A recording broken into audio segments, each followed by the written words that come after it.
Bonjour chers amis de l'Église de Réveil de Martigny.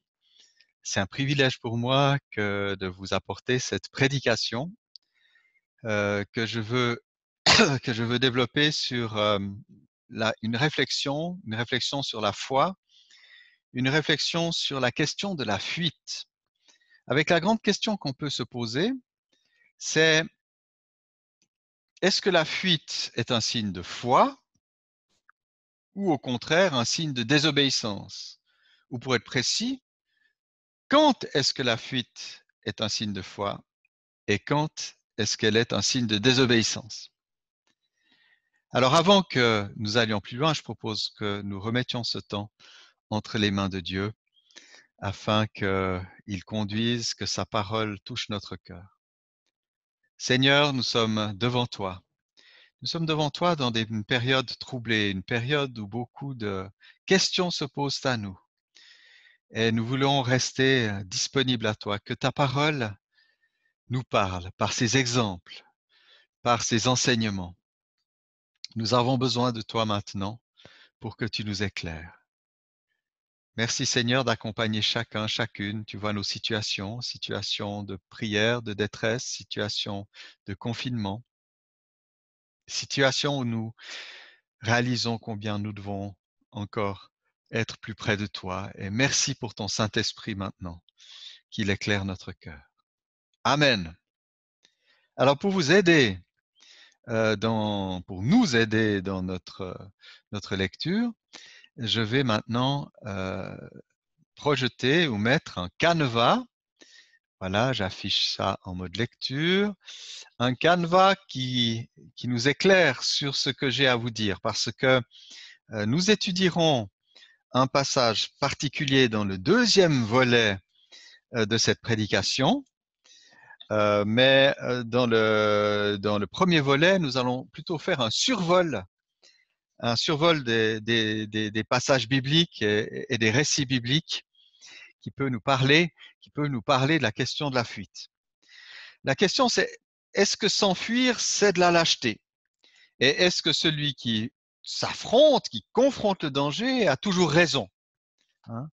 Obéir aux ordres de confinement face au Covid-19, est-ce que c'est un manque de confiance en Dieu? Un bon chrétien plein de foi ne devrait-il pas, au contraire, faire confiance aux promesses de protection du Seigneur? Et il faut savoir quand même que avant même cette histoire de virus et même au-delà des chrétiens, eh bien, beaucoup de personnes considèrent qu'il n'y a qu'une seule solution face à une menace et un danger, c'est de s'y confronter et qu'il faut menacer la fuite. Alors, chez les croyants, et pas seulement chrétiens, certains diront j'ai la foi, je peux affronter cette maladie et je serai gardé. D'autres diront je suis un homme courageux, une femme courageuse, je vais lutter pied à pied avec le mal en m'y confrontant. Ou même certains célèbrent leur libre arbitre, leur liberté en disant personne n'a à me dicter ma conduite, je sais mieux que tout le monde, le gouvernement, ce sont des gens que je ne respecte pas et j'y vais de l'avant et je ne fais pas attention. Donc, pour ces genres de personnes-là, la fuite est considérée comme une faute, comme une lâcheté, comme une faiblesse. Pour ces personnes, systématiquement, fuir, c'est fuir comme on fuit des situations d'addiction. On dit bien que les gens qui boivent de l'alcool fuient dans l'alcool, ou il y a des gens qui fuient dans l'activisme, d'autres qui fuient dans la téléphagie, se gavant de séries sur Netflix ou de je ne sais quoi. Et là derrière, l'idée, c'est que si tu fuis, tu es en train de commettre une compromission morale.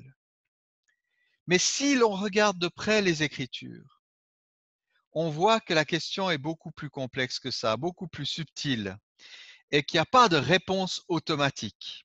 Quoi que je pense, et ce sera mon point à la fin de cette prédication, je vous l'ai dit à l'avance, Bible en main, se confiner et se protéger du mal et de ne pas s'y exposer gratuitement est le signe de la foi. Et braver le mal au nom de la foi, se mettre en danger de tomber malade avec l'idée que Dieu puisse nous protéger, alors qu'il n'y aurait pas de raison pour, par exemple, aider son prochain ou quoi que ce soit, eh bien ça, c'est au contraire le signe de la révolte contre Dieu.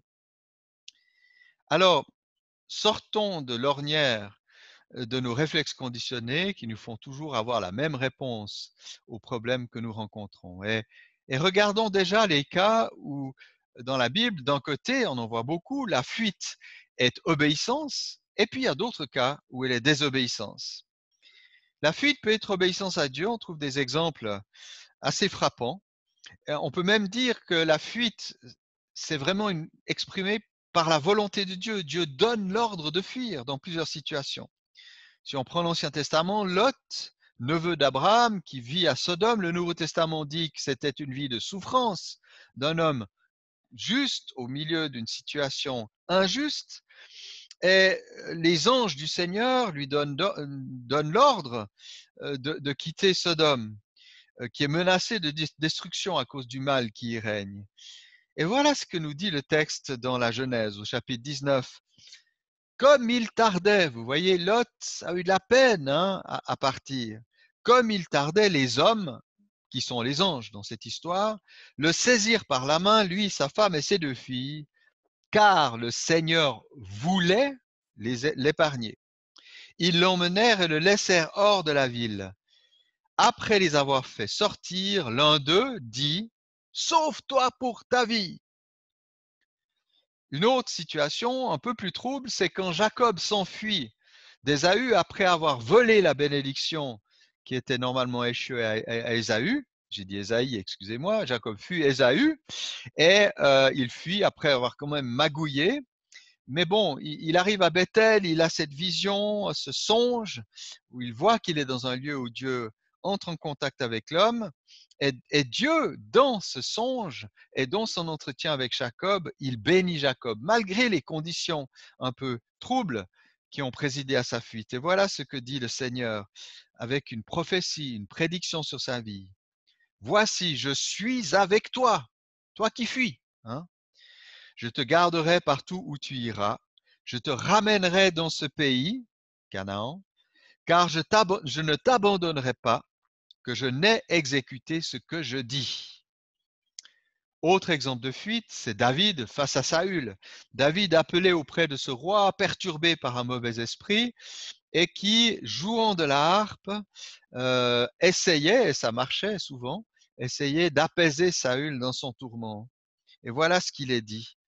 David jouait, et Saül voulut le frapper avec sa lance contre la paroi. Mais David se détourna de lui, et Saül frappa de sa lance la paroi. David prit la fuite et s'échappa pendant la nuit. En plus, c'est une fuite en catimini et pas glorieuse, pas lumineuse. On sait dans le reste de l'histoire que la colère de Saül, sa haine envers David était mauvaise et que la fuite de David a été bénie par le Seigneur. Mais il n'y a pas que ces exemples de l'Ancienne Alliance. Le Nouveau Testament nous présente des exemples de fuite. Et si nous sommes des disciples du Christ, si nous sommes des imitateurs de Jésus, eh bien l'exemple de Jésus lui-même est un exemple à suivre. Alors si Jésus a fui, eh bien c'est que nous pouvons aussi parfois devoir fuir en faisant la volonté de Dieu, sachant que Jésus n'a péché en rien. Déjà au tout début de la vie de Jésus, quand il avait à peine 2 ans, et au moment où Hérode voulait le tuer, Hérode, un roi iduméen, un roi qui n'était pas juif, qui était terrorisé de l'annonce de la naissance d'un roi juif, donc beaucoup plus légitime que lui, Hérode avait des projets de destruction de tous les enfants de 2 ans et moins. C'est ce qui fait considérer que Jésus était né depuis 2 ans. Il n'est pas né la nuit de Noël en même temps que la visite des bergers. Et voilà ce qu'un ange va dire à Joseph, père de Jésus. Lève-toi, prends le petit enfant et sa mère, fuis en Égypte et reste-y. Puis un peu plus loin dans l'histoire, on voit combien cette fuite correspondait au plan de Dieu, puisqu'il est dit de Joseph qu'il y resta en Égypte jusqu'à la mort d'Hérode. Pourquoi? Afin que s'accomplisse ce que le Seigneur avait annoncé par le prophète. J'ai appelé mon fils d'Égypte. Ce que l'on comprend, c'est que Jésus a vécu ce trajet de l'Égypte jusqu'en Israël, prenant sur lui la destinée d'Israël qui a aussi fui l'Égypte pour entrer en Canaan. Et donc tout le plan de Dieu a été organisé en intégrant cette nécessité de la fuite en Égypte.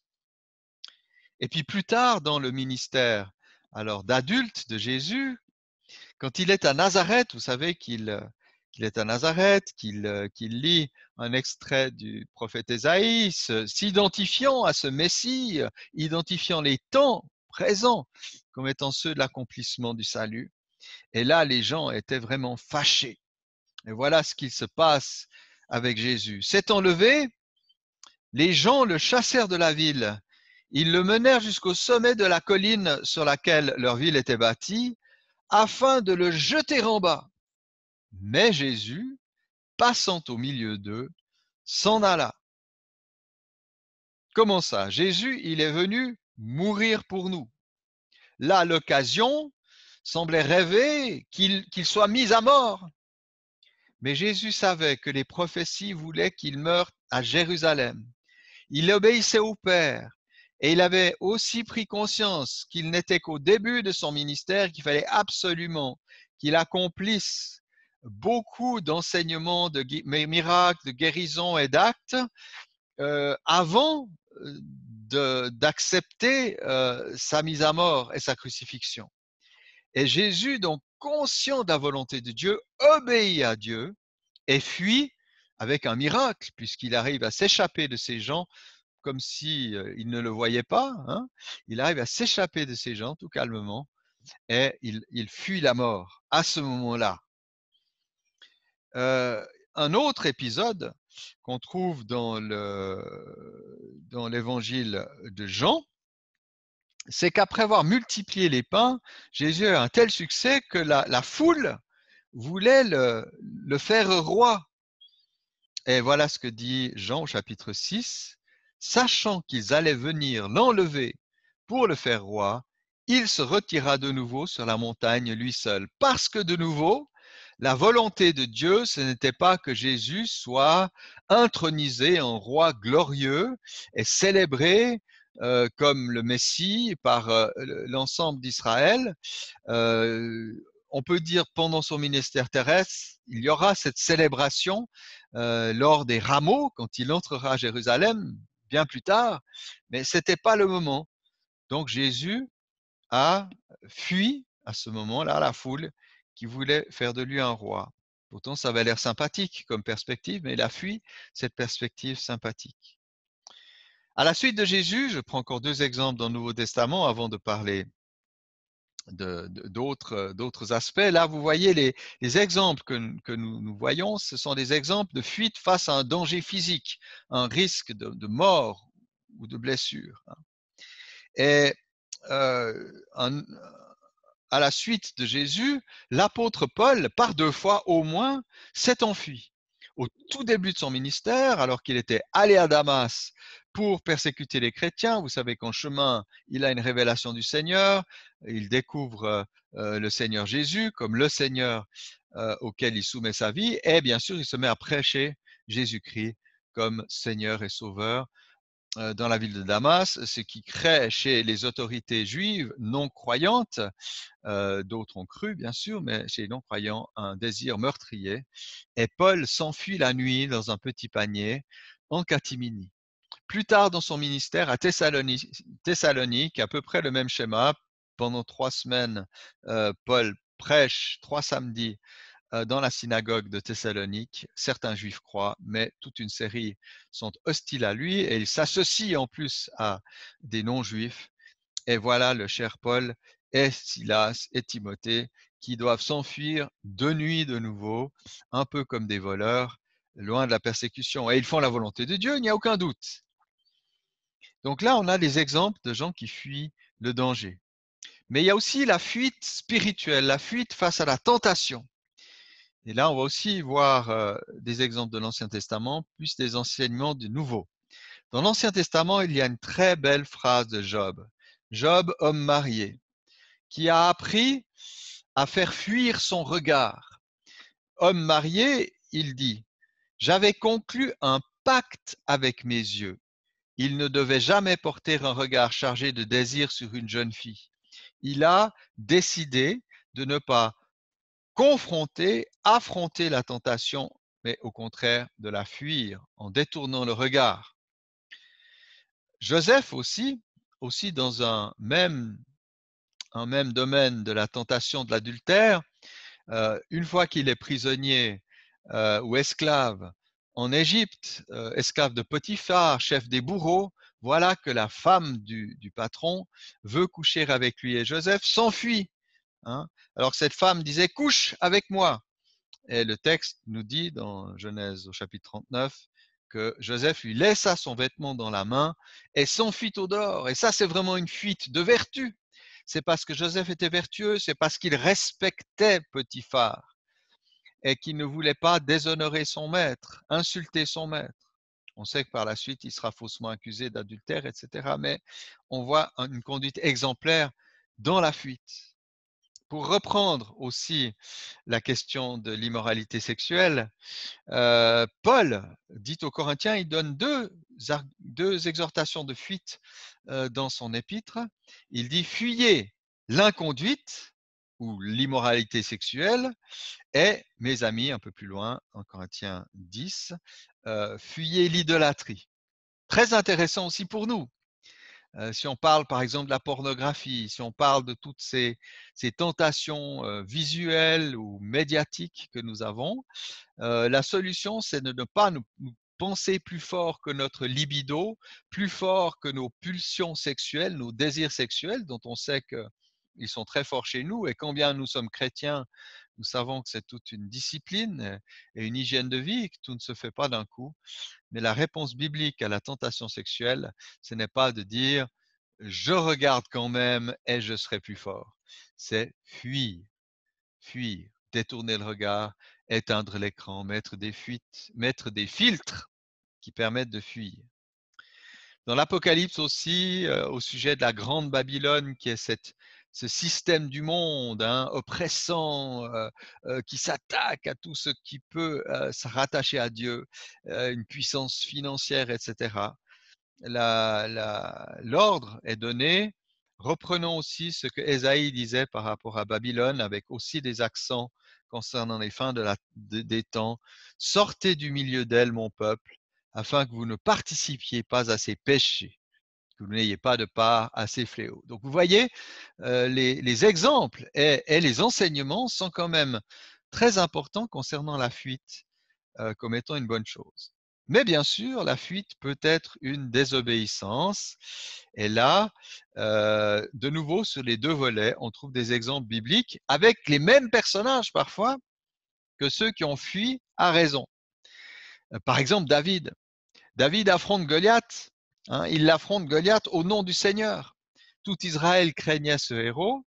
À l'époque, les batailles, des fois, se résolvaient par des combats entre des champions et personne n'osait se battre devant cet énorme géant avec une armure de pied en cap, vraiment presque invincible. Et voilà que David, qui est si petit qu'il n'arrive même pas à mettre correctement l'armure du grand Saül et qui va sans son armure, mais avec une fronde contre Goliath. Et voilà ce qu'il dit, moi je marche contre toi au nom du Seigneur des armées, du Dieu de l'armée d'Israël que tu as insulté. Et il aura la victoire, et c'est une victoire à la gloire de Dieu dans ce contexte-là. Jésus qui a fui la mort à Jérusalem, eh bien quand il est à Gethsémane, au contraire, il sait ce qu'il attend, il y a une lutte terrible, parce que il sait les souffrances qu'il va rencontrer, et sa volonté humaine, en dialogue avec Dieu, se soumet à la volonté de Dieu. C'est ce combat intérieur que Jésus a avec cette volonté humaine qui agit sans péché. Et finalement, Jésus prononce un élément de la prière qu'il nous a enseigné mot pour mot. Ça tient dans l'original aussi. Jésus dit à Dieu, que ta volonté soit faite. Et là, il est prêt à affronter la mort. Et là, il ne fuit pas la croix et il va jusqu'à la souffrance suprême. Paul aussi, dont on a vu qu'il pouvait fuir, quand il est emprisonné à Césarée de Philippe, prend l'occasion de réclamer de comparaître devant César à Rome. Et plus loin dans l'histoire, on voit que s'il n'avait pas fait cet appel à Rome et à l'empereur, il aurait pu être libéré par le gouverneur. Mais Paul savait que le plan de Dieu, c'était d'aller à Rome et d'y être témoin. Ce qu'il sera témoin auprès de la communauté juive et témoin auprès des non-juifs. Donc là, Paul a accepté et a même voulu se confronter au tribunal de César. Autre lieu où la confrontation est recommandée, la fuite n'est pas demandée, c'est la lutte face au mal et face au diable. Je regarde juste mon document, non, j'y suis bien. La lettre aux Hébreux dit « Vous n'avez pas résisté jusqu'à la mort dans votre lutte contre le péché ». Il s'agit de résister et de lutter, la mort étant sans doute celle du martyr, mais ça va vraiment très loin, l'exhortation. Et puis Jacques et Pierre nous demandent aussi de résister au diable. Hein. Résistez au diable et il fuira loin de vous, dit Jacques. Pierre dit, votre adversaire le diable rôde comme un lion rugissant, cherchant qu'il dévorera. Résistez-lui avec une foi ferme, sachant que les mêmes souffrances sont imposées à vos frères dans le monde. Et bien sûr, les souffrances ici sont aussi les souffrances du martyr ou de la persécution. Et dans l'Épître aux Éphésiens, chapitre 6 aussi, il nous est dit que nous devons combattre les dominations, les autorités, les princes de ce monde de ténèbres, les esprits méchants dans les lieux célestes. Donc, vous voyez, fuite ou non fuite, ça dépend des circonstances. J'en arrive enfin, j'espère que vous me suivez bien, à un texte fondateur qui doit nous parler et qui colle vraiment bien à notre situation du coronavirus. C'est la deuxième tentation de Jésus. Jésus a été baptisé, emmené par l'Esprit dans le désert pour être éprouvé, comme Israël l'a été aussi, éprouvé 40 jours, comme Israël a été éprouvé pendant 40 ans. Je lis le texte. Le diable transporta Jésus dans la ville sainte, le plaça au sommet du temple et dit, « Si tu es le Fils de Dieu, jette-toi en bas. » En effet, il est écrit, regarde, j'ai une promesse. Il donnera à ses anges à ton sujet des ordres, et ils te porteront sur les mains de peur que ton pied ne heurte une pierre. Jésus lui dit, il est aussi écrit, tu ne provoqueras pas le Seigneur ton Dieu. Le miracle que le diable demande peut sembler quelque chose d'extraordinaire. Il est très connaisseur de la Bible, il cite le psaume 91 qui est rempli de promesses, c'est un psaume qu'on invoque souvent comme étant plein de bonnes promesses de protection de la part de Dieu. Et on se dit, mais est-ce qu'il n'est pas vraiment dans le juste de dire, mais il y a des promesses, alors il faut qu'elles s'appliquent, ces promesses, si Dieu est Dieu. Et pourtant, Jésus renvoie le diable à une allusion au Deutéronome, dans toutes les tentations, de toute la tentation, il évoque le Deutéronome et il dit « Tu ne provoqueras pas le Seigneur ton Dieu », qui est une allusion à une exhortation qu'on trouve dans Deutéronome 6, au pluriel, pour les Israélites, où il est dit « Vous ne provoquerez pas l'Éternel votre Dieu comme vous l'avez fait à Massa ». Massa est un des lieux clés, un des lieux emblématiques, assez au début des périples d'Israël, où les Israélites se sont révoltés parce qu'il manquait d'eau, au point qu'ils voulaient même, semble-t-il, lapider Moïse. Et donc Jésus répond que s'il suivait la voie du diable, suivait sa proposition, il serait dans la révolte comme le peuple d'Israël. Alors, sur quoi repose la tentation, la deuxième tentation? Bien, un des aspects qui se trouve déjà dans la première, c'est le doute. si tu es vraiment le Fils de Dieu. Et Jésus, s'il avait eu un doute sur son identité, en disant, ouh là là, mais il faut que je prouve qui je suis, parce qu'au fond, il est en train de me mettre en doute et je me sens absolument dans le besoin de me défendre. Si Jésus avait eu cette faiblesse-là, peut-être qu'il aurait cédé. Mais Jésus sait très bien qui il est. Et le tentateur est déboutté. Mais ce qui est surtout intéressant pour nous, c'est la suite, les autres éléments de la tentation. Ce que demande le diable en enjoignant Jésus de sauter du haut du temple, c'était une hauteur de 15 mètres. Donc sauter de 15 mètres sur un dallage en pierre, qui est le parvis du temple, c'était au mieux être estropié et au pire se tuer. Ce miracle demandé ne correspond à rien en soi. Ça ne sert à rien, il n'y a pas de but. Et donc, euh, finalement, c'est un miracle gratuit. En plus, on sait très bien que le tentateur ne va certainement pas changer d'avis, que ce qu'il demande à Jésus, si Jésus le faisait, et même si le miracle se produisait, il ne croirait pas. Et ce que veut faire accomplir à Jésus, c'est un miracle pour forcer Dieu à intervenir. C'est faire exprès de se mettre en danger pour que Dieu intervienne. Et enfin, le tentateur utilise une promesse de la Bible. La première tentation, Jésus avait répondu par un texte du Deutéronome qui dit « L'homme ne vivra pas de pain seulement, mais de toute parole qui sortira de la bouche de Dieu. » Et le diable se dit « Mais je vais utiliser la même arme que Jésus puisqu'il utilise la Bible, moi aussi. » Et justement, il va citer le psaume 91 versets 11 et 12. Mais sa demande est justement totalement perverse. Pourquoi? Parce qu'il utilise la Bible. C'est pas qu'il se réfère à la Bible. Il l'utilise. Il faut se rappeler quand même que le diable est derrière toutes les pratiques occultes, toutes les récitations magiques oui, de formules qui produisent le miracle. Et en quelque sorte, il dit, mais proclame la promesse et la promesse va forcer Dieu à agir. Et ça, c'est de la magie. Et on peut dire aujourd'hui, malheureusement, il y a des chrétiens qui utilisent la Bible de la même manière, comme une formule magique qui forcerait Dieu à agir.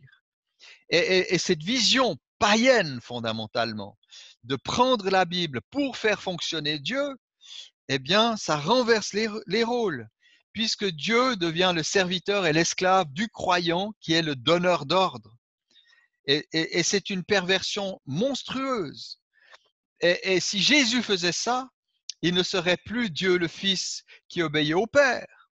Il serait un magicien qui utilise la parole de Dieu pour faire fonctionner Dieu, pour aussi peut-être manifester sa gloire. Et c'est vraiment la grande différence que nous trouvons dans la Bible entre la foi qui s'appuie sur les promesses divines, oui, et la parodie proposée par le tentateur.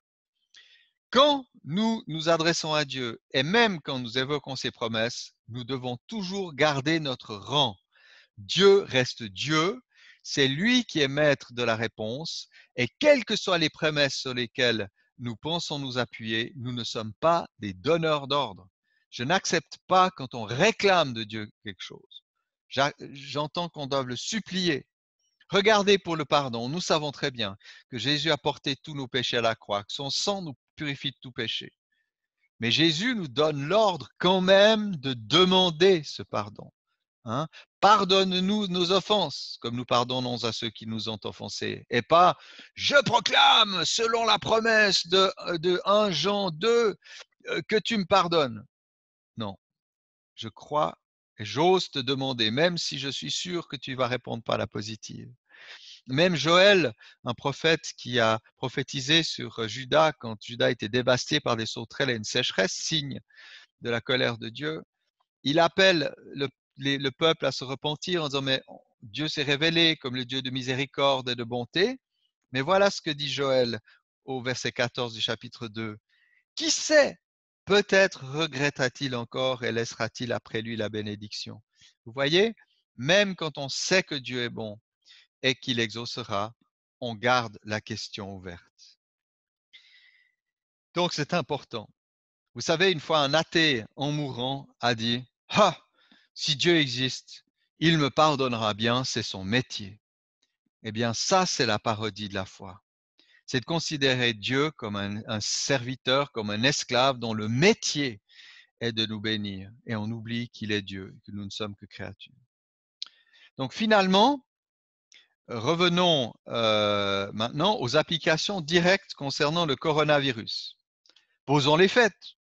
Le virus est un danger mortel. Il peut être danger pour nous, et on ne sait pas si on est un terrain facile ou pas facile pour le virus. Hein. Certaines personnes sont prédisposées, j'en fais partie. J'ai un gros problème de diabète, donc je pourrais être vraiment en grand danger. Mais même si on est porteur sain, on peut faire du mal aux autres. Et la tentation, ce serait de se confronter à la maladie volontairement de manière gratuite au nom de promesses bibliques. Et question promesse biblique, le même psaume 91 va être brandi par le diable à des chrétiens qui se laisseraient tenter, puisque au verset 5 à 6, c'est-à-dire 5 versets plus haut, dans le psaume, il est dit « Tu ne redouteras ni la peste qui rôde, ni le fléau qui frappe ». Mais ça, ce n'est pas la foi, mes amis, c'est de la rébellion. Et de se confronter volontairement au virus, quitte à faire du mal aux autres, eh ben, c'est justement un manque total d'amour pour le prochain. Or, comme la loi de Dieu et la volonté de Dieu a pour fondement l'amour de Dieu et du prochain, si nous nous exposons gratuitement par bravade au prétendu monde de la foi, au virus, nous sommes dans le camp du diable. C'est diabolique, c'est de la tentation, c'est se moquer de Dieu. Et si nous avons des bribes de cette théologie de l'homme-dieu qui donne des ordres à Dieu comme un serviteur, c'est le moment de nous détourner. Et c'est le moment de respecter Dieu. Et de respecter les autorités qui ont été établies, Romains 13 le dit, elles ont été établies par Dieu, même si nous ne sommes pas toujours d'accord avec ces autorités, même si politiquement elles ne nous conviennent pas, et tralala, eh bien, nous devons être soumis aux autorités, sauf pour raison de conscience. Et je vous l'affirme, le confinement et les précautions ne posent aucun problème de conscience pour un chrétien. On en revient maintenant à 2 points, je trouvais important pour bien qu'on comprenne mon propos. Parce qu'il y a des personnes qui s'exposent au virus. Je pense notamment au personnel soignant. On peut penser aux policiers, aux services de l'ordre. On peut penser aux éboueurs. On peut penser au commerce. On peut penser à la poste, à tous ces services de la société où des gens savent qu'ils se mettent en danger. Mais bien sûr, sans chercher à être contaminés. Mais ils le font pourquoi? Par amour de leur prochain, par sens du devoir. Ils ne cherchent pas par bravade à s'exposer au mal. Et beaucoup en payent le prix eux-mêmes. Et ces gens ne provoquent pas Dieu et ils font la volonté de Dieu. Dans un deuxième temps aussi, réalisons que certains d'entre nous, peut-être, ont été malades. Et ils ont été malades, bien sûr qu'ils ne l'ont pas cherché. Si les gens ont cherché à être malades, c'est qu'ils ont un problème de maladie mentale en plus. Non, la plupart des gens qui souffrent le souffrent sans l'avoir cherché. Peut-être certains ont manqué de prudence, mais j'ose plaider dans ce cas-là, j'ose plaider que même dans ces cas-là, nous devons avoir beaucoup de compassion. Parce que si quelqu'un tombe malade parce qu'il a manqué de prudence, je pense qu'il paye déjà dans son corps le prix fort de ses choix. Et nous, en tant que croyants, quand nous voyons quelqu'un souffrir, nous ne devons pas commencer à faire la morale.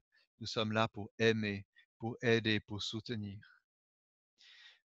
Croyons aussi que Dieu utilise toutes sortes de moyens pour soigner la maladie et que la médecine fait partie des moyens que Dieu a suscités et il nous faut honorer Dieu pour la médecine et réjouissons-nous de vivre dans un pays où vraiment il y a des possibilités de soins.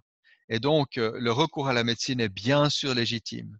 Et bien sûr que c'est aussi légitime de prier, sachant que Dieu est en sa main guérissante et bénissante pour relever les malades. Soyons reconnaissants. Voilà, mes frères et sœurs, je voulais vous laisser ces paroles pour qu'elles vous servent d'appui aussi pour comprendre et bien vivre ce temps difficile que nous vivons. Il est absolument juste devant Dieu de se confiner, de se protéger. Il est juste devant Dieu si quelqu'un a un métier, il y a aussi des gens qui sont dans l'armée, la protection civile, que ces gens-là s'exposent en faisant vraiment le plus attention possible et nous devons être leur soutien. Mais la fuite, mes amis, dans cette situation-là, il n'y a aucun doute, c'est le chemin de la foi. N'insultons pas Dieu, ne provoquons pas Dieu, mais au contraire, soyons des citoyens responsables, ayant un témoignage de responsabilité. Vous savez, le monde nous regarde. Et si le monde nous regarde, il veut voir à quel point nous sommes des personnes qui ont de l'amour du prochain et qui ne font pas passer leur foi ou leur audace ou leur feu au-dessus de la compassion, au-dessus de la miséricorde, au-dessus d'une prudence qui, je le répète, est scellée de la sagesse profonde du Seigneur. Prions. Seigneur, garde-nous de la folie, garde-nous de l'arrogance et remplis-nous de foi en toi, de foi en ce que tu as organisé nos autorités pour que nous suivions leurs indications, de foi aussi pour prier pour nos frères et sœurs éprouvés dans leur santé. Nous pensons aussi à ceux qui sont endeuillés par la mort de proches. Nous pensons à tous ceux qui s'exposent au mal pour que notre société puisse encore se nourrir, trouver des soins, pour qu'il n'y ait pas de pillage ou de désordre dans les rues. Tous ces moyens-là, Seigneur, nous les reconnaissons comme établis par toi. Aide-nous en tant qu'Église à être tes témoins comme ceux et celles qui honorent Dieu de tout leur cœur, en obéissant, en restant confinés, en prenant les mesures nécessaires pour que ce mal soit freiné. À toi la gloire, notre Père, dans le nom de Jésus, nous te le disons dans la flamme et la joie de l'Esprit Saint. Amen.